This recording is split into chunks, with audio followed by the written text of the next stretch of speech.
Hi, I'm artist Leanne and I've been asked by the arts team to give you an art demo. So I've chosen to draw an eye. Here it is.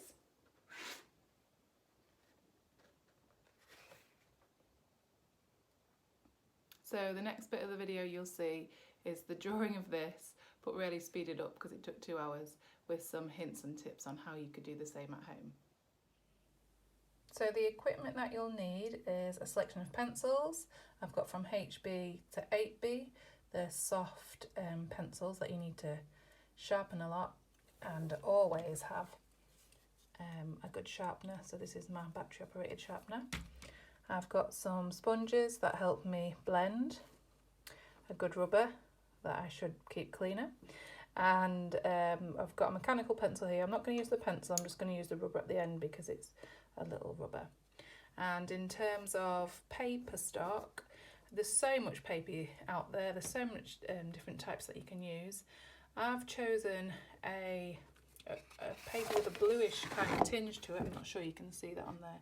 It's a very light blue, and it's slightly textured and quite thick. I mean, it's probably watercolour paper, which you can use as well, or a cartridge paper. So here you can see I've started the drawing. I'm working at my desk next to my window for good light, and I'm on a desktop easel. I'm working from a printed photograph of a close-up eye. So when I first start my drawing, I draw so lightly, super lightly, just to mark it all out, and then I start working into it with different pencils. Obviously the darker the pencil, the higher the B. So it's a really dark pencil, it's an 8B. HB is your normal sort of what you would have as your school pencil. And so I just interchange with the pencils when I feel like I need a darker sort of shade. What I think is really important is not to leave the whites of the eyes completely white. If you take a closer look at the photograph, you can see actually there's loads of shades in there. The darker towards the right side, and then it goes lighter on the left side, and then obviously it's the pink, but we go darker with the pencil to represent the pink. And it really creates a more 3D shape. And in with the eyelid there, it's obviously looks like just a line, but there's lots of details in that line of the lid, and then it becomes progressively lighter, and I'm leaving quite a light patch sort of in the middle to again create that shape. As you might notice, my head's going back and forth all the time, and that's because I'm constantly looking at my reference photo. So I look like I'm getting a bit dizzy there, but obviously it's a lot faster, 20 times faster. But you've got to constantly look at your reference if you want to make, you know, quite a good copy. So I've gone into putting some detail into the eyelashes. I love drawing eyelashes. They sort of really make the eye come alive, and it opens up the pupil really. So here it flipped, I had to have a break, and I'm concentrating on a darker patch around the right hand side of the eye. So it's really important to get some definition between really dark bits and really light bits, because that makes the thing that you're drawing really 3D. And you see I did a little bit of smudging there too. So sometimes I do smudging with my fingers, and sometimes I'm using the sponge. So I found that around the eye, and not the intricate bit of the pupil and the detail of the eyelashes, you can be a lot more dynamic with your shading, as I'm doing there. And I can go faster, I can go bigger, and then I can work back into it as well, and then smudge, etc. So shortly I start working into the eyebrow to get that darker shade again.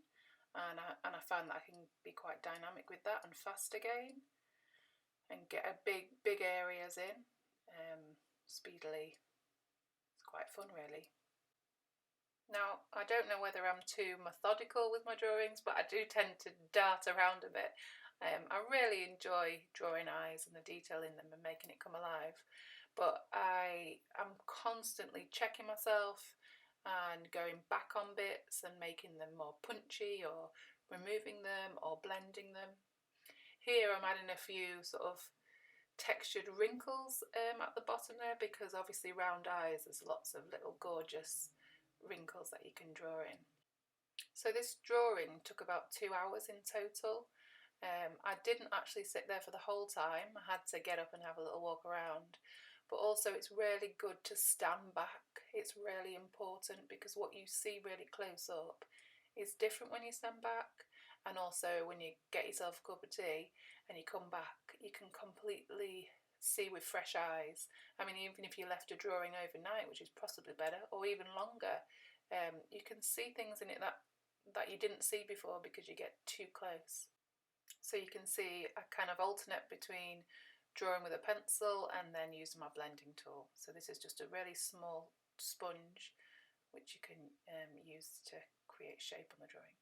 So now to do some detail into the eyebrows, and when I've watched back myself to the drawing, which you don't often sort of get to do on film, it kind of looks like I'm even plucking some eyebrows there. But I just put a few in just to sort of start the process. And then I've noticed something else, so I'm working back on that, working back in my eyebrows. So you don't have to just go down it methodically, you can sort of go around the drawing.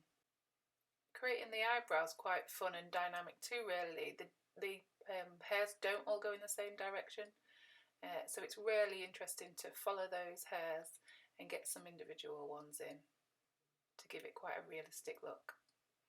Always start hard and then lift off, so it's like a flick, so the pencil line gets thinner at the end. And then you build up in areas which are much darker. And there we go again with the blending and working over the top. Again, you can constantly see me looking at the reference photo, looking at my drawing, looking back. It's really sort of 50-50 the amount I look at the reference photo. So I make sure I take my time and go back to places where I feel could benefit from being darker, which makes it more 3D, I think. And obviously go back to doing blending and picking out certain areas which I feel are not quite finished. So when trying to create the crease, I thought that it looked a little bit too perfect. So I went over the top and made sure there were some more jaggedy lines. We don't want perfection, as we are not robots, and I think it makes it more realistic when you've got the wiggle of an eye rather than a Disney character type eye. So I use a rubber a lot to create highlights, removing any of a smudge that I don't like, and making sure it's so we can see this full spectrum from the white of the paper, or the blue of the paper in this case, to the much darker of the 8B pencil.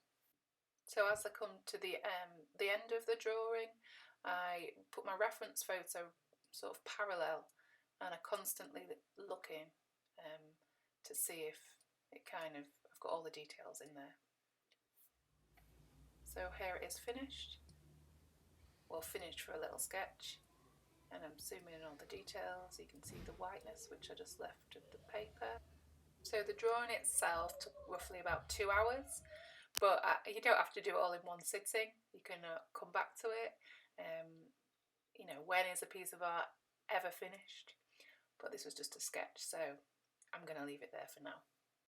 So if you enjoyed that and you like my work, here's some more portraits that I've done. These are oils, that's pencil. There's another pencil drawing here of Amy Winehouse, and these are commissions that I do. There's a black and white painting. They're oil paintings on board, and you know, you can pop over to my website, which is leannepierce.co.uk. You can follow me on Instagram, which is Leanne_Pierce Artist, or on Twitter at Leanne_Artist. Thanks for listening, and I hope you enjoyed it.